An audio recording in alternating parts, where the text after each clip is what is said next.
Hello, my name is Eric Phillips. I'm a citizen of Colorado Springs, Colorado. Also, I'm the chair of the Community Center Task Force. Hi, I'm Dr. Kimbra Smith. I teach at UCCS in the Department of Anthropology, and I've also been working with some of the communities in the southern part of our city for the last few years.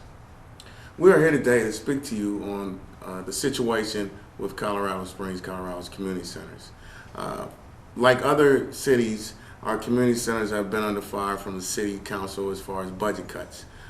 But ours is a little unique because we only were given 90 days to fix this problem. We have 4 community centers here: Meadows Park, Hillside Community Center, Westside Community Center, and Deerfield Community Center.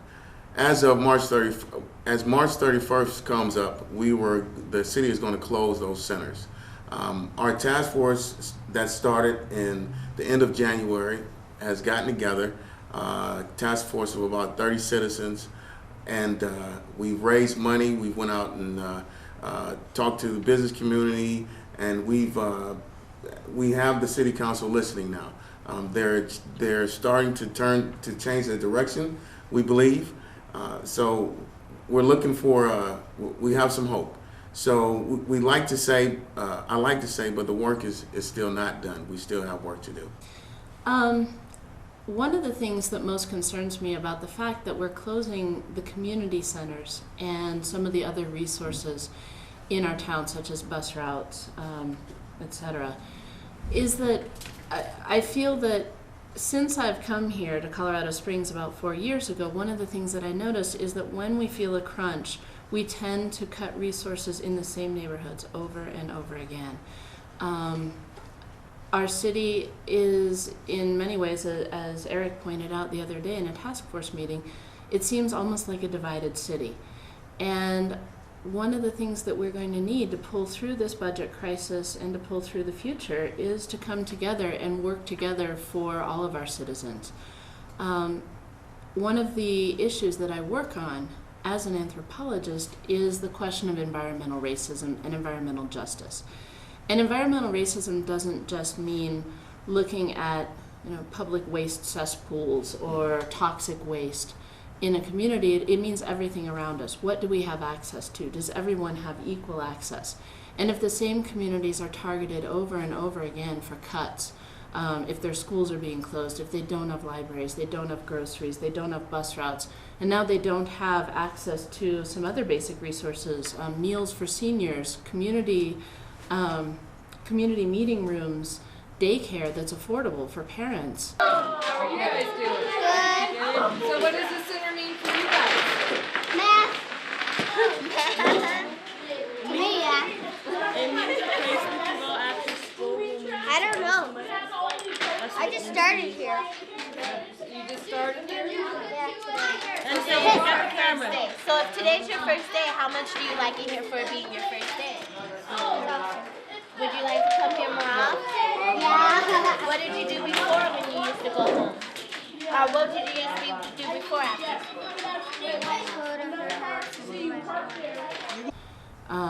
After school programs for teenagers, drop-in programs for teens, etc. All of the things that our community centers are providing. If we cut all of this for the same people, that is environmental racism. And what we'd like to push for is environmental justice. Eric and I were at a meeting the other night, and a woman who used to work for the city mentioned something that I think we don't tend to think about with community centers, and that is the elderly in the neighborhood. For city council, you can stand in front of them and speak for 3 minutes. And she went to city council, stood up there and said, I'm an older woman in the community, I'm very lonely. And this is somewhere that I get to go 3 days a week to talk to other people, to eat a meal with other people. And I know that you don't care about me, but I'm very lonely and I'm going to be more lonely. I've seen young women come in with the kids, and they drop them off here for the daycare services, and they hustle off to work. So these are not people that's looking for a handout. I like to challenge everyone to continue to fight. We fought a good fight as far as our task force goes. I think we'll get through this year, but there's still work to be done. We have 2 years to 3 years to become self-sustainable, and that's our goal. We want to be able to take care of ourselves. Again, there's no handout. We're not asking anyone. We want to be able to take care of our own communities. So we're going to look at different plans. We're asking any city or other cities that's in the same predicament to send us an email or shoot us go to our website, and maybe we can set up something where we can communicate to see how we can handle our community centers on our own, or be able to sustain ourselves.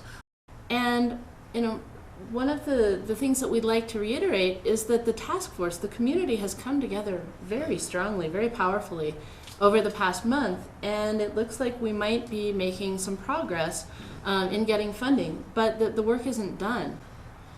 One of the things that's been most interesting about this process is that at the end of January, Councilman Sean Page convened a few meetings to talk about what would happen at the end of March if the community didn't respond. And because the community has responded, and responded so positively and with such a sustained effort, the council, the mayor, the vice mayor are starting to listen. And this gives us a sense of what we can accomplish. And I'd like to encourage people to come see the centers. If you aren't sure that this is something that the city needs, come see the people and the programs and the places that we're talking about. One of the things that we'd like to mention is that last year nearly 250,000 people used the community centers. Even though they are community centers located in particular neighborhoods, they're open to everyone, and people from across the city do use these services. These centers provide services it's similar to a sliding scale. If people cannot come up with the funds that they need to pay the minimal fees that are required, they get reduced fees for $20 for each session, which is anywhere from a month to 6 weeks. That includes things like daycare. There's nowhere else in the city that you can get daycare for $20 for 6 weeks. We never let them out of our sight. We always try to make sure that they're taken care of. What does the center mean to you guys? Oh, well, it's awesome. Yeah, it's awesome. It's awesome. Yeah, what he said.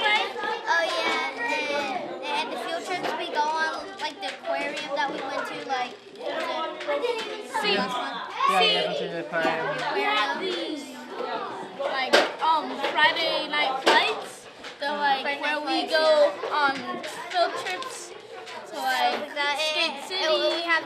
And we have dancing, for ages 8 through 12. That's great.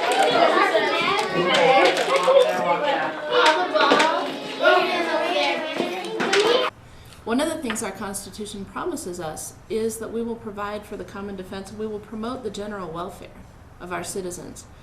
And I think we've become very good at the first of those things and not terribly good at the second. Right. I would like to say thank you to all the people who've participated in the task force. They've been great. The downtown local restaurants here have gotten involved. UCCS,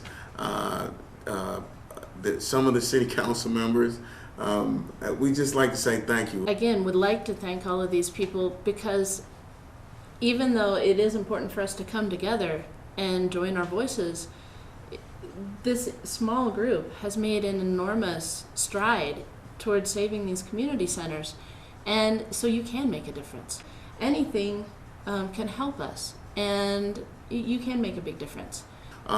We need people to come out. We need people to write to city council and get more involved. So yes, we do have a task force and we are doing good things, but we need more involvement from the people in those communities. If you would like to send us any of your ideas or comments or questions by email, the email address is cctfcolorado@yahoo.com. And again, our website is cctfsprings.org. So that's somewhere that you can see how far we've advanced. You can make a donation. You can check our news.